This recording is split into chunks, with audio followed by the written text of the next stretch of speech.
Hello friends, आज हम लोग शेडिंग बनाना फिर से सीखेंगे। तो एक सिंपल वेजिटेबल लेता हूँ मैं, और ये ड्राइंग से आप समझ जाएंगे वो वेजिटेबल कौन सी है।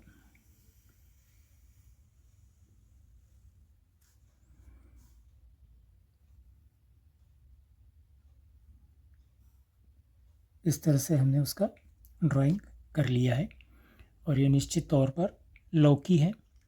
और इसमें अब हम लोग सिंपल बी से इसका ड्राइंग बनाया है, बी पेंसिल से, और इसको अब हम शेडिंग देंगे कुछ डार्क पेंसिल से, जैसे कि डार्क पेंसिल है। अब इसमें हम लाइट सोर्स, अगर इधर से लाइट दिखाते हैं इस डायरेक्शन से, तो निश्चित तौर पर यहाँ पर डार्कनेस आएगा, ये हिस्सा लाइट आएगा। तो इसको डार्क करने के लिए हम लोगों ने इसको शेडिंग देना शुरू किया इस तरह से। ये लाइट शेड इस तरह से देते हैं इसको, ताकि शेडिंग ठीक से आ सके। और इसके साथ ही मैंने कुछ 6B 10B पेंसिल्स ली है, 4B। तो शुरू करेंगे अब 4B से, एक के बाद एक उसके ऊपर में लेयर अप्लाई करते जाएंगे, जिससे वो डार्कनेस बढ़ता जाए उसका। और एकदम ताकत लगा के नहीं, हल्की हल्की पेंसिल चलाना है, और जैसा इसका शेप है उस तरह से राउंड पेंसिल घुमाना है। ये उसका एक मेथड होता है। और जैसे जैसे हम लाइट डायरेक्शन की तरफ आएंगे, पेंसिल का जो प्रेशर है वो थोड़ा हल्का करेंगे, और उसके ऊपर अप्लाई करते ही रहेंगे। नीचे का जो हिस्सा है, चाहे आप इस तरह से गोल लीजिए,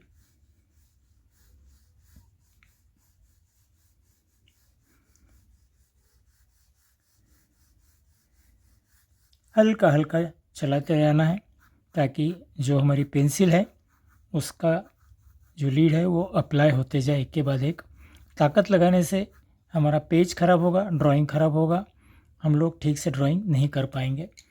इसके बाद हम लेंगे 6B, जो थोड़ी और डार्क होती है, और उसको भी इसके ऊपर में फिर से अप्लाई करना शुरू करेंगे। अब यहाँ पर हो गया है, ऊपर का हिस्सा है, ये जो नीचे का और ये बीच का हिस्सा है, इसको थोड़ा डार्क करना है हमको। आप चाहे तो इस कॉपी को इस तरह से टर्न कर सकते हैं, ताकि आपका हाथ इस तरह से आसान हो जाए। ये गोलाई में शेप लेने के लिए इस तरह से हम लोग इसको राउंड लाइन लेंगे। थोड़ा इस पेंसिल को फ्लैट अगर पकड़ते हैं तो ये जो लीड का हिस्सा है ये ज़्यादा अप्लाई होता है जितनी चौड़ी है। इस तरह से हम इसको शेडिंग देना शुरू करेंगे। लाइन वर्क कम दिखेगा, स्प्रेड हुआ दिखेगा आपको, आप जैसे देख रहे हैं इस तरह से।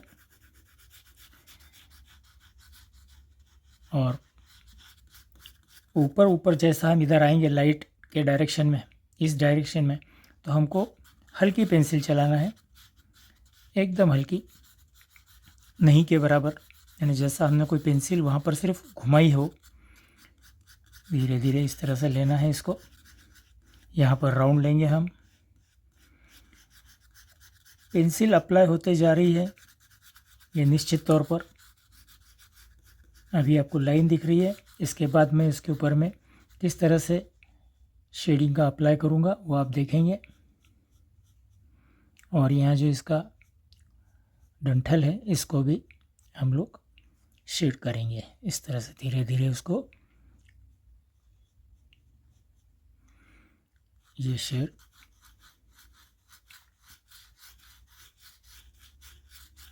अप्लाई हो रहा है हल्का हल्का।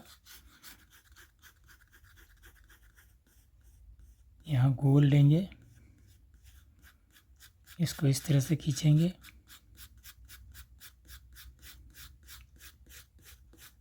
बहुत सिंपल ड्राइंग है, एकदम इजीली हो जाएगा।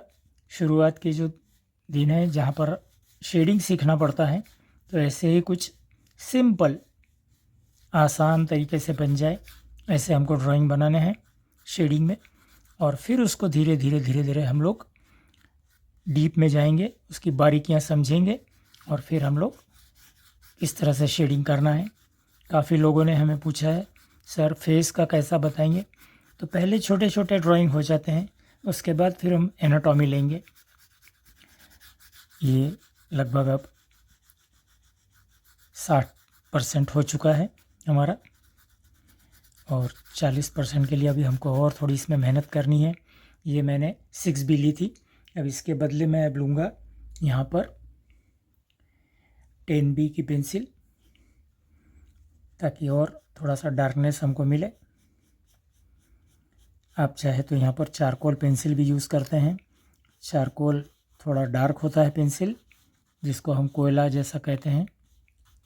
तो पेंसिलें काफ़ी प्रकार की मिलती है, और ये यहाँ पर इसको और डार्कनेस हम करते जा रहे हैं। ये जो आपको अगर लाइन दिख रही है तो घबराने की बिल्कुल आवश्यकता नहीं है। पेंसिल का शेडिंग जब हम करेंगे तो इसको पीछे से हम कुछ इस तरह से रबिंग करेंगे कि ये आपको कोई भी लाइन वर्क दिखेगा नहीं, पूरा प्लेन हो जाएगा बिल्कुल आसानी से। और अब आप देखिए मित्रों कि किस तरह से ये हमारा ड्राइंग फाइनल स्टेज की तरफ आते जा रहा है।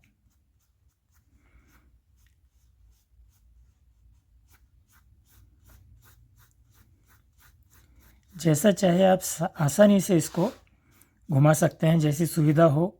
हाथ आपका जैसे चलता है, ये आपकी सुविधा के लिए मैं बता रहा हूँ कि इस तरह से आप इसको कागज़ को घुमा सकते हैं। प्रैक्टिस कीजिए, चाहे आपको इस तरह से प्रैक्टिस करनी है तो इस ओर से भी आप घुमा सकते हैं, कोई बंधन नहीं है। और अब आप थोड़ा सा उंगली का जो टो है इससे आप इसको प्लेन कीजिए, या तो आपके पास अगर ईयरबड है जैसा मैंने शुरू में कुछ कहा था, तो इसको इस तरह से इसके ऊपर में घुमा लेंगे, तो जिससे ये जो हमारा पेंसिल वर्क है ये पूरा प्लेन आ जाएगा। आप इसके बदले टिश्यू पेपर का भी यूज़ कर सकते हैं, कॉटन क्लॉथ का भी यूज़ कर सकते हैं। तो ये अब इसको हम प्लेन करेंगे। इसके लिए भी हम आपको छूट देते हैं कि आप इस तरह से इसको पेंसिल को और पेपर को घुमा सकते हैं, इस तरह से प्लेन आएगा। बिल्कुल प्लेन आना शुरू हो गया। आप देखिए हमारा जो लाइन वर्क था किसी भी प्रकार से अब आपको दिख नहीं रहा है, और कलर एकदम स्प्रेड हो गया है। ये बर्ड हमारा ज़्यादा काला हो गया है, हम बर्ड का दूसरा सिरा यूज़ करेंगे, या तो फिर हम दूसरा फ्रेश बर्ड लेंगे। ये फ्रेश बर्ड हम ले रहे हैं और इसको प्लेन इस तरह से हमने कर लिया है।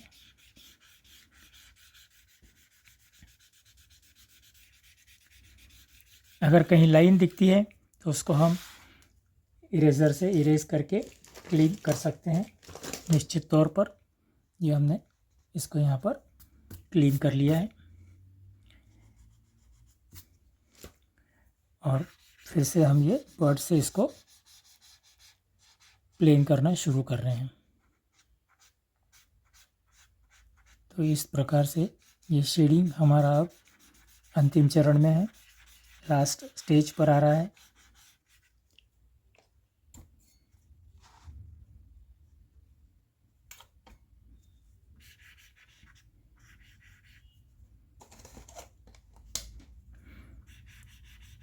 ये आप देखिए इस प्रकार से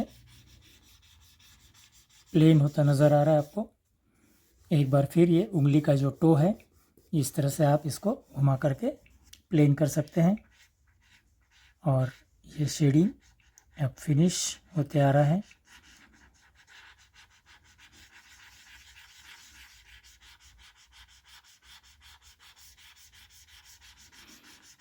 इस तरह से आप थोड़ा सा इसको प्रेशर से प्रेस करेंगे तो ये निश्चित तौर पे अच्छी तरह से प्रेस हो जाएगा, और ये हमारी लौकी अब बनकर तैयार हो चुकी है। शेडिंग हो गया है, थोड़ा सा टचअप करेंगे हम इसको, और टचअप करने के बाद इसको हम लाइन को फिनिश करेंगे। तो इस तरह से मित्रों ये हमने एक शेडिंग का पैटर्न सीख लिया है, किस तरह से शेडिंग करना है।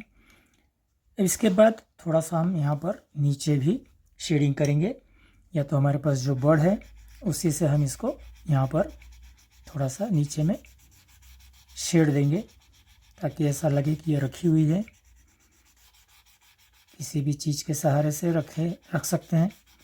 ऐसा शेडिंग देना नीचे में ज़रूरी है, इसकी छाँव दिखे। मैंने जैसे आपको कहा था इधर से इसका लाइट सोर्स है, तो निश्चित तौर पे ये बैक साइड है और यहाँ पर इसकी शेडो इस तरह से हमको दिखानी है, जिससे कि थोड़ा रियल हमको ड्राइंग लगे और कोई भी व्यक्ति समझे कि इस व्यक्ति को जिसने ये ड्राइंग बनाया है थोड़ी लाइट सोर्स की, शेडिंग की समझ है, शेडो की भी समझ है, शेडिंग के साथ साथ शेडो की भी समझ है। तो ये इस तरह से ये मित्रों ये ड्राइंग कंप्लीट हो गया है। अगले एपिसोड में फिर से मिलते हैं हम लोग कोई नया ड्राइंग लेकर। तब तक के लिए गुड बाय, सी यू।